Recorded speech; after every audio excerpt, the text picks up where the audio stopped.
Hi hello అండి, welcome back to our channel. ఇవాల్టి మన వీడియోలో పిల్లలకి పెద్దవాళ్ళకి ఎంతో హెల్దీ అయిన నువ్వుల చెక్కీని పర్ఫెక్ట్ పాకంతో ఎలా ప్రిపేర్ చేయాలో చూపించబోతున్నాను.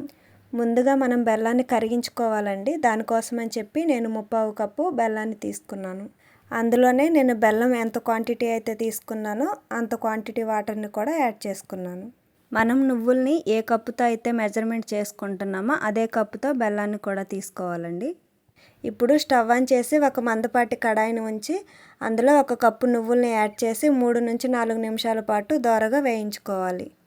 వీటిని వేయించుకున్నంతసేపు మంటని సిమ్లోనే ఉంచి వేయించుకోవాలి.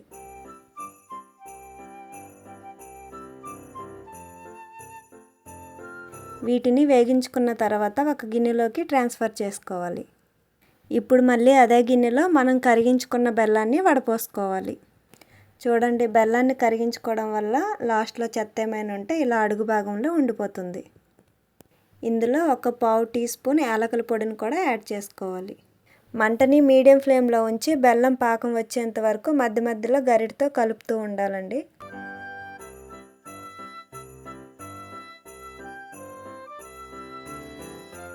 చూడండి, బెల్లం పాకం అనేది వచ్చేసింది. బెల్లం పాకం వచ్చింది రాలేదని ఎలా తెలుస్తుందంటే వాటర్లో వేసినప్పుడు ఇలా డ్రాప్స్లో పడుతుందండి. లేదు అంటే వాటర్లో బెల్లాన్ని వేస్తాం కదండి, అది ఇలా చుట్టినప్పుడు ముద్దలా ఫామ్ అయిందనుకోండి, మనకి పాకం వచ్చేసినట్టేని. ఇప్పుడు ఇందులోకి నువ్వుల్ని యాడ్ చేసుకొని 2 నుంచి 3 నిమిషాల పాటు బాగా కలుపుకొని స్టవ్ ఆఫ్ చేసుకోవడమే.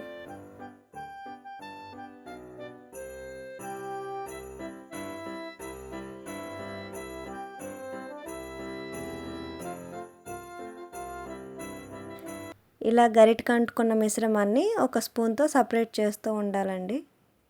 ఇప్పుడు స్టవ్ ఆఫ్ చేసుకొని వీటిని ఉండల్లాగా చుట్టుకోవాలి అంటే చేతికి వాటర్ని తడిపెట్టుకుంటూ ఉండల్లా చుట్టుకోవచ్చు.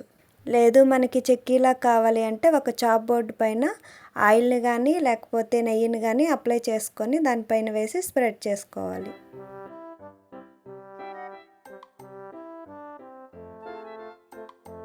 ఒక చపాతీ కర్రకి ఆయిల్ని పూసి దాని సహాయంతో దీన్ని స్ప్రెడ్ చేసుకోవచ్చు. దీనితో చపాతీ రుద్దినట్టు రుద్దకండి, మొత్తం అంటేస్తుంది. చూడండి, ఒకసారి నేను అలా చేశాను, మొత్తం దానికి అంటేస్తుండేది ఆయిల్ రాసినా కూడా. చపాతీని రుద్దినట్టు కాకుండా కొంచెం ఒత్తుతూ స్ప్రెడ్ చేయండి, బాగా నీట్గా వస్తుంది. చూడండి, ఇలా ఒత్తుతుంటే చాలా నీట్గా వస్తుంది. ఇలా మనకి ఎంత పలుచగా కావాలో అంత పలుచగా స్ప్రెడ్ చేసుకోవచ్చండి. తర్వాత చాక్ తీసుకొని మనకి నచ్చిన షేప్లో ఘాట్లు పెట్టుకోవాలి.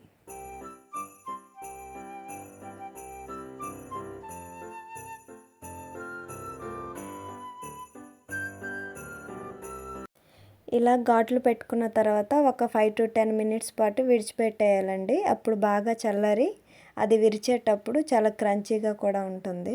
చూడండి, నేను వెంటనే దీన్ని విరిచేసరికి ఇలా సాగుతూ ఉండేది.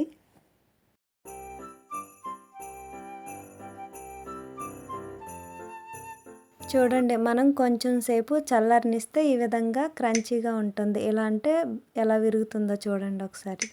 ఇంతేనండి ఇవాల్టి వీడియో. నా వీడియో కనుక మీకు నచ్చినట్లయితే don't forget like and share, subscribe.